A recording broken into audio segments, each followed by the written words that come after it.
So, magandang hapon po sa lahat mga bossing, mga idol. Muli tayo nagbabalik. This is Ray TV from Green Country Game Farm po mga bossing, mga idol. So, by the way mga bossing, mga idol, isa naman pong subscriber natin, si Sir Frederick Yimbaw, na muling nagtiwala sa atin para kumuha po ng isang broodstag na pure Boston Roundhead po mga bossing, mga idol. So actually mga bossing, pangalawang beses niya na kumuha sa akin. So yung unang kuha niya sa akin ay isang two-way cruise na sweater Boston po mga bossing, mga idol. Isa din siyang subscriber natin sa ating munting YouTube channel. At nakakatuwang tao to. So napakabait sir. Maraming salamat po sa binigay niyong pangtangga. At saka nakatuwa, nagpaalam ako sa kanya, sabi ko sa kanya, sir, pwede ko bang i-upload to, yung gawan ko ng video, yung pagbili mo dito sa akin. At para makita naman ng iba, kung gaano tayo ka-legit. So, nakakatuwa, sabi sa akin, sige, pwede mong i-vlog. At sabi ko sa kung hinga ko siya ng full name niya at saka yung place niya, sabi niya, bagitin lang daw yung yung lugar niya. So wag na lahat daw yung exact location niya. Siyempre, naintindihan naman natin 'yun. Para na rin sa kanyang seguridad. So ganun talaga yung buhay natin, ay hindi natin maiiwasan.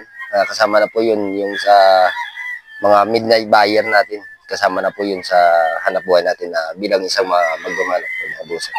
So, by the way, shout out kay Sir Frederick Yimbaw ng Nueva Ecija. So, shout out sa Sir at maraming salamat sa muling pagtitiwala sa akin. By the way, mga bossing,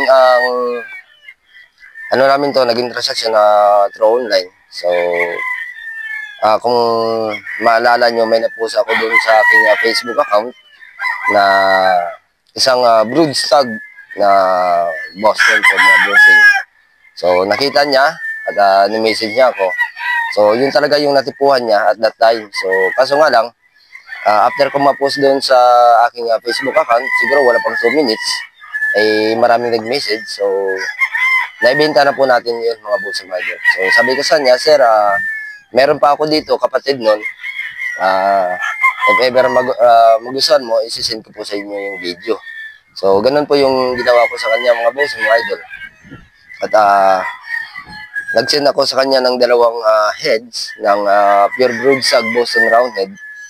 At ang isa po yung nagustuhan niya. Sabi niya sa akin na kukunin niya.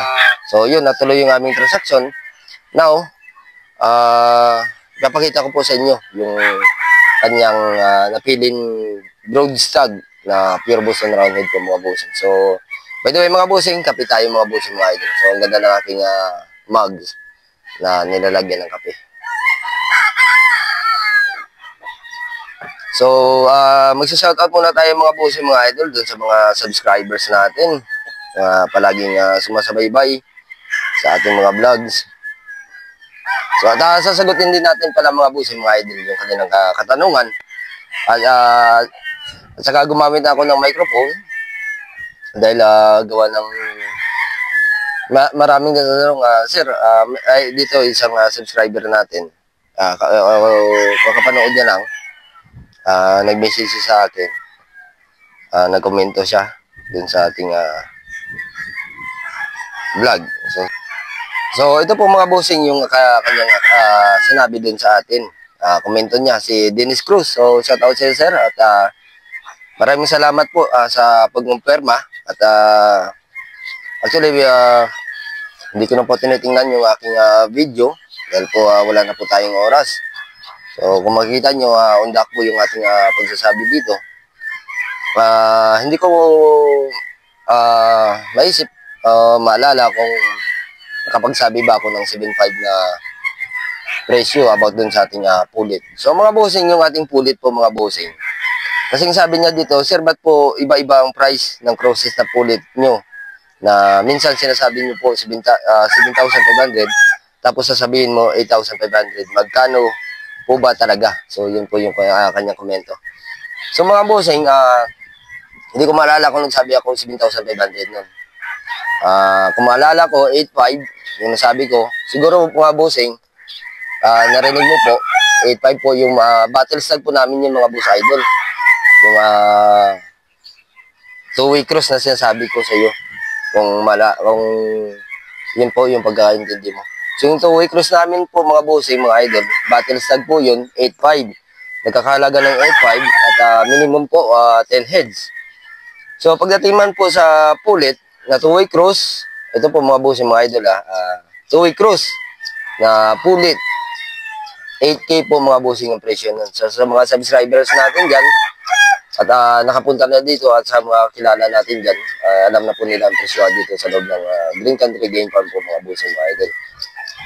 Yung aming pong broadstag mga bossing, nagkakahalaga po ng 35,000. At saka yung aming broodstag quality na 2-way cross, nagkakahalaga po ng 16K po mga bossing, mga idol. Yung amin naman pong pure pulit, Boston Roundhead or any of them na pure, ay nagkakahalaga po ng 15,000 po mga bossing, mga idol. So yun naman po mga bossing. At dito naman tayo sa isang kay Sir Edgar. So kung ang sabi niya dito mga bossing, sir, nagpapahulugan system po ba kayo? So mga bossing, mga idol, wala po kami noon at hindi po namin ginagawa yun. At saka sa mga nagko-komento kung may mga bibistag ba kaming binibenta at kung magkano, wala po mga bossing, mga idol. Hindi po kami nagbebenta ng ganun.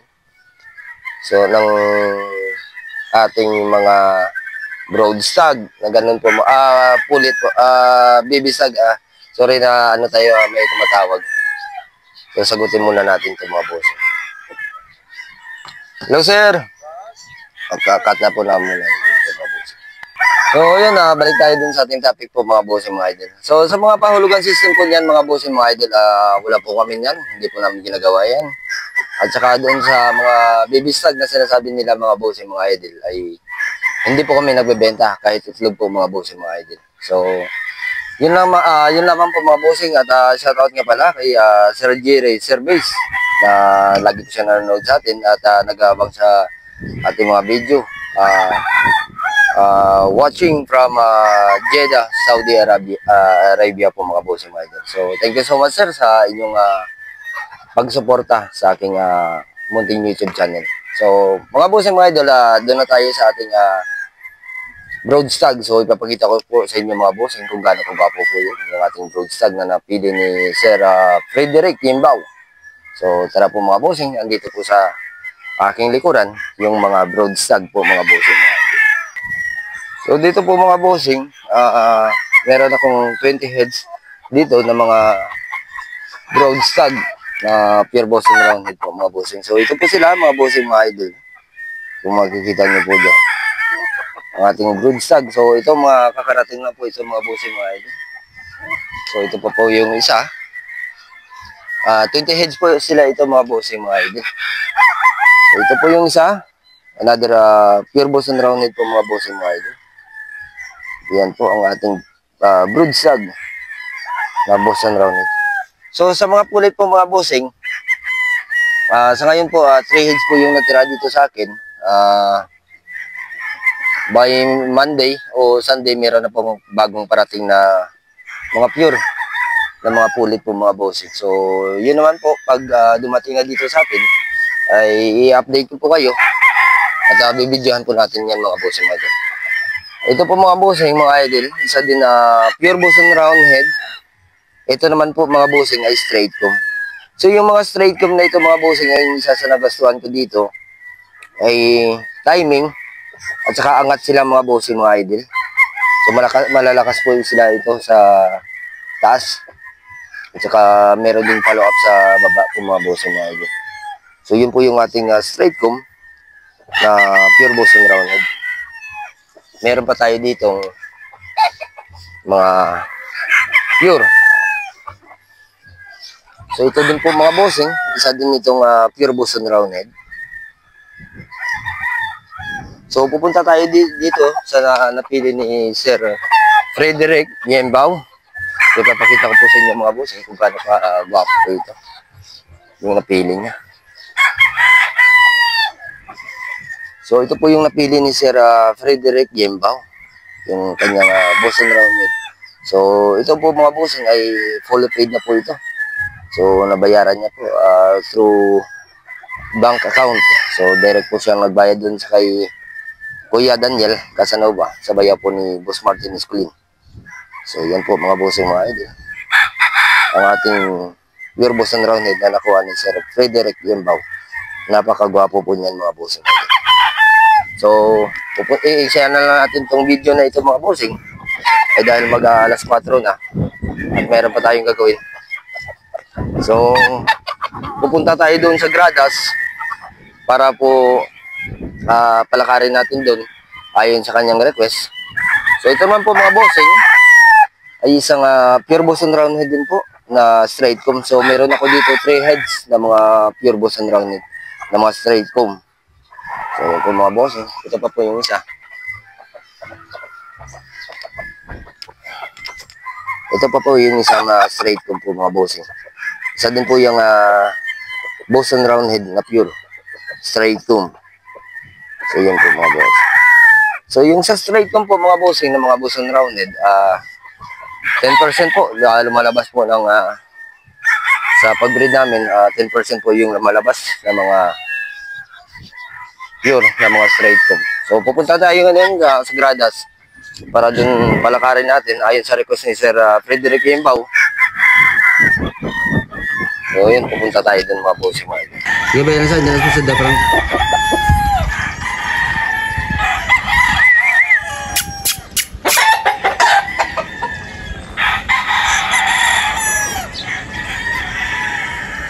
May plak ba?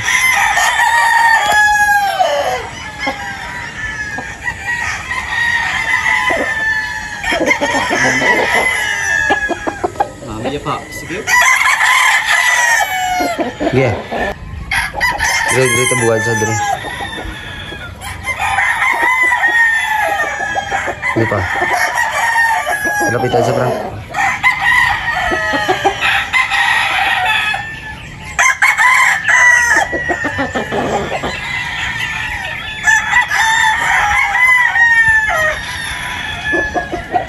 Okay na.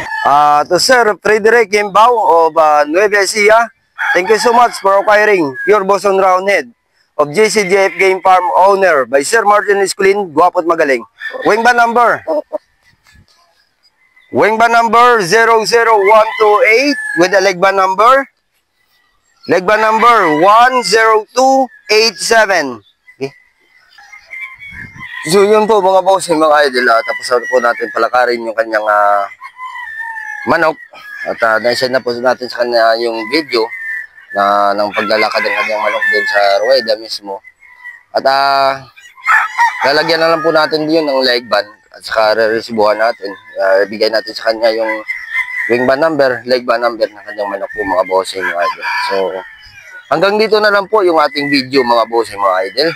At maraming salamat po sa inyong patuloy na pagsuporta sa aking munting YouTube channel mga bossing mga idol.